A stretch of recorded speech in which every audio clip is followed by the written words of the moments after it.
Essentiel, qu'est-ce qu'il faut sauver en tout cas pendant ce dialogue, M.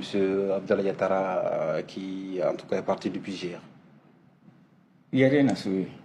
Parce que tout simplement, l'objectif en dessous, c'est la prolongation de la transition. Rien que ça. Et rien que ça. Parce que rien que ça. Et regardez, on vient de finir avec les assises nationales de la refondation à sortir de 500 recommandations. On a mis en place un comité de suivi de ces recommandations. On n'a même pas fini encore de mettre en place, de mettre en exécution un tiers de ces recommandations.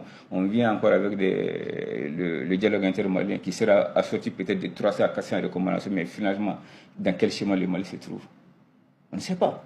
Il se dit tout simplement que c'est des leviers pour encore une troisième prolongation. Sinon, en réalité, ça n'a pas de sens. 500 recommandations des assises nationales de la refondation et qui touchent d'ailleurs tous les secteurs. Qui touche tous les secteurs.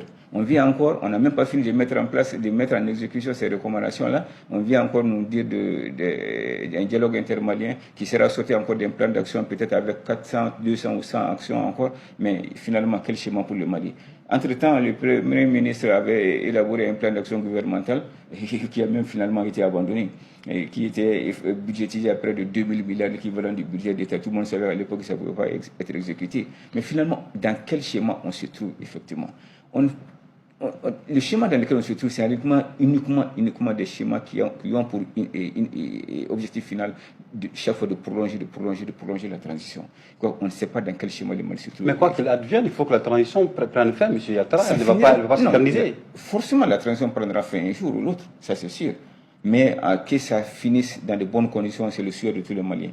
C'est tout ce qu'on souhaite. Et que les uns et les autres se donnent la main pour que cette transition finisse dans de bonnes conditions. Et que l'idée qu'ils avaient au soir du 18 août, que ces idées-là prévalent quand ils finiront par transmettre le pouvoir à un président élu. D'accord. Ceci nous conduit sans forme de transition au second sujet de ce débat, consacré justement à la suspension des partis politiques. Nous l'avons vu, c'était au cours du point de presse du gouvernement que le colonel Abdoulaye Maïga a quand même évoqué justement cette décision.